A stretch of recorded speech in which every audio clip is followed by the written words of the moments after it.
Hello and welcome back to WightWanderer and our journey to the north. Having left York late afternoon, you join us as we travel up the East Coast main line, along the breathtaking North Sea coast. Our next stop, Edinburgh.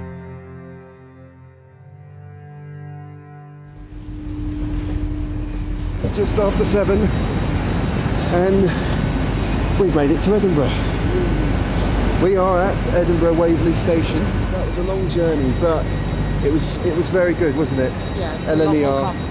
Yeah, the Zoom service was very comfortable, but it was a long journey. But now, strangely, we have to now go and get on another train because our hotel is in fact closer to Haymarket than it is Edinburgh Waverley. So we're going to go and get on the Northern service, one stop along to Haymarket.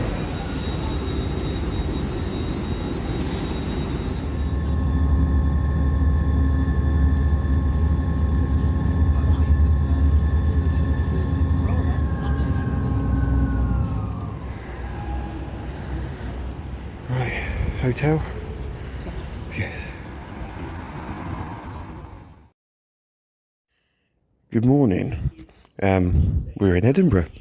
We didn't film much last night because obviously it was dark and we just wanted to get back to the hotel. We've missed breakfast, but never mind, we'll go and get breakfast in town. But we're just going to have a look around today. And then we've got, what have we got tonight? We've got a ghost tour. Got the underground ghost tour tonight. So, yeah. And then tomorrow, we're going on a coach trip up the Highlands and up to Loch Ness. So that'll be cool. But for now, we're going to go and get some breakfast and have a look around Edinburgh. We're staying in a hotel. It's alright. It kind of reminds you a bit of the hotel in 40 Towers. Yeah, that's what I was thinking. So we thought, we don't really want to stay in here. We'll get out as quickly as possible before doing any research about where to go. Hotel reviews though can wait because we have a city to explore, one of the most beautiful cities in the world. Described by Sir Walter Scott as Yon Empress of the North, Edinburgh is widely renowned for its elegance, rich culture and preserved medieval architecture. As two southerners, as alien to the city as we could be, we decided to commence our day of exploring Edinburgh at the obvious start point, the castle. The vast rock face upon which Edinburgh's imposing castle stands has seen human occupation since the Iron Age and is in fact an extinct volcano, with a castle known to have been built on this site as far back as the 11th century and the reign of Malcolm III. Malcolm's wife, Margaret of Wessex, who is known to have had a pivoting role in her influence of Christianity upon the Scottish royal house, later becoming a saint, died here in 1093, and since then the castle has been the centrepiece of Scottish history and has seen many conflicts between the Scots and the English. The castle was almost demolished by Robert the Bruce in 1314, but his son David II began rebuilding the fortress before his death in 1371. As it stands today then, Edinburgh Castle is now perhaps for the first time in its history in safe hands, and a renowned tourist attraction still retaining a vast amount of artefacts from throughout its history. That history in fact is far too extensive and elaborate to be covered by a holiday vlog on an amateur YouTube channel. Not to mention the fact that there are thousands of people more qualified to tell its story than me, being a mere Englishman with a crinkled coat. But if you are interested in its history, then there are many videos on the subject on YouTube, with a little more authenticity. Speaking of crinkled coat, you can probably tell from the change of clothes that this footage was in fact not filmed on the first day, as on that first day when we actually turned up, we discovered you had to pre-book the tickets and they had already sold out. Perhaps then we should have at least prepared a little bit in advance, but you live and learn. Let's go and get some breakfast. Try full Scottish.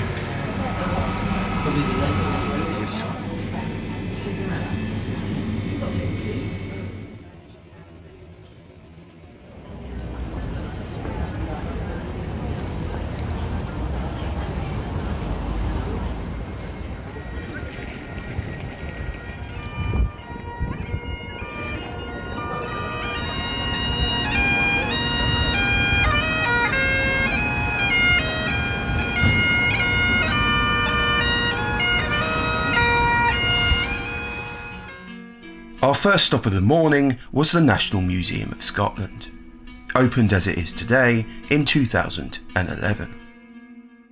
The building itself dates back to 1888, and its design inspired greatly by the original Crystal Palace in London.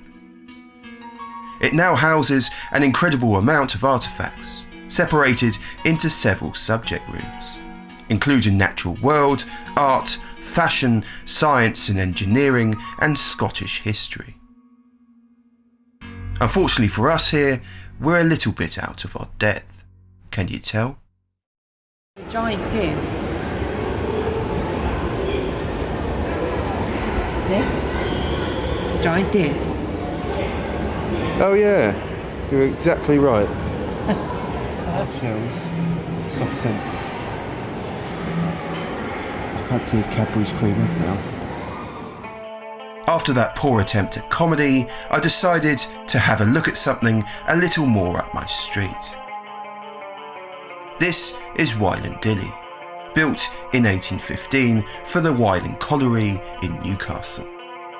She is the second oldest surviving steam locomotive in the entire world. When this locomotive was built, the concept of a railway as we know it today was still in its infancy.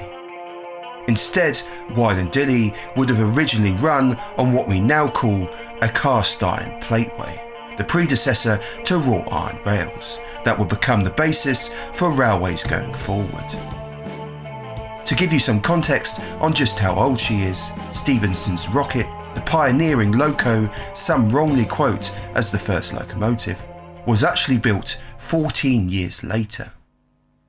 Today Dilly resides here at the museum amongst a splendid collection celebrating pioneering achievements in science and technology. From the humble motor car to David Coulthard's Red Bull Racer, the invention of the telephone to the art of powered flight. It is very easy to lose track of time in here, so we decided to pay a quick visit to the Scottish history section of the museum before we left.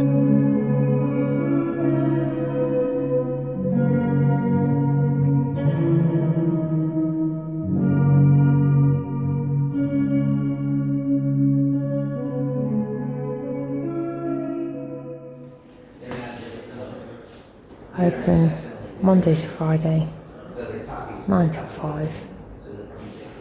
No smoking. Before we upset any serious historians, we managed to escape and bumped straight into this little guy. This is Bobby, a terrier who was known to have lived in the mid-1800s. And after his owner sadly passed away, he spent 14 years guarding his grave. Bobby was eventually immortalised in this commemorative statue, and it's tradition to rub his nose if you ever cross his path, for good luck. Continuing on our wander, we took a stroll along Cowgate towards Holyrood, an avenue of incredible architecture. At this point Nell, though, got a little distracted by a small side alley she recognised from a scene in her favourite TV series, Outlander. This is where Claire came back to find Jamie Fraser in Outlander season 3. Didn't even look for this bit, honestly. We just happened across it and I had to come and see it. This is where she came back for a Scottish man.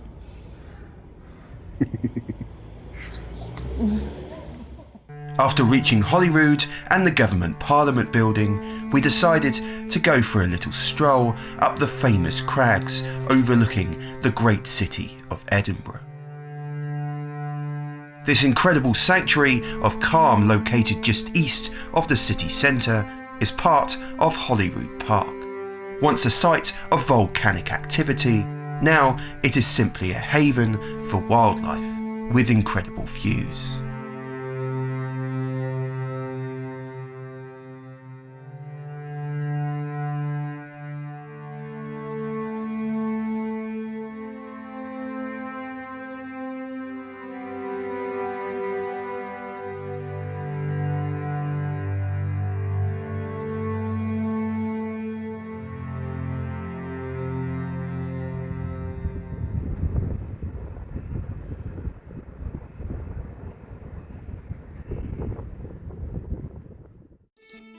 After this wonderful walk, we decided to hop on one of Edinburgh's many sightseeing bus services and rest our weary legs. A great way to see the city, complete with an onboard digital history lecture and accompanied by a fitting soundtrack.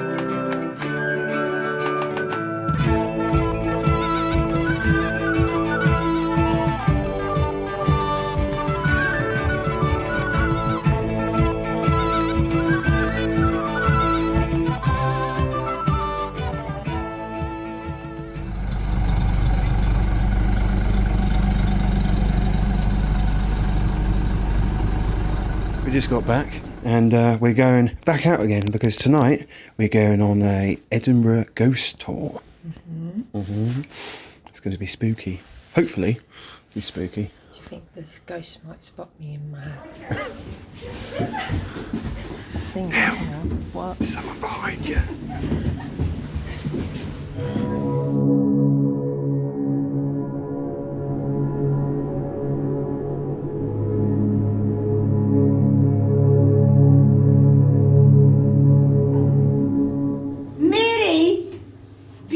She was an educated working class woman, very attractive, desirable, great company, a bit like yours truly, only younger. And she had got in with this medical student, Duncan Graham. And I used to whisper in his ear, his intentions are pure, Mary. And she could hear me. Patterson's a very old Scottish name, she'd the second sight. But she chose not to hear me because she was a woman in love and she'd do anything. And she did. Milliers, I was away with the fairies. Scottish folk belief was about the wee folk and the holy waters, the healing waters. Now, from time to time, there was curses. There are all over the world. That's an accent.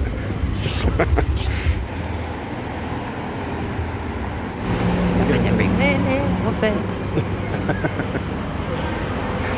It's really cool. We didn't film much after this, simply because the footage would have been dark and grainy.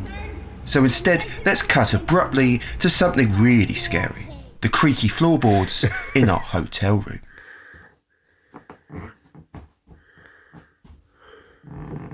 So we're back at 40 Towers Hotel and we just went on a ghost talk sort of thing. Yes, underground ghost. Yes, and it was about the two Williams, Burke and Hare. The tour guide was amazing. Yeah, she was fantastic. Very good actress. So that's all for now.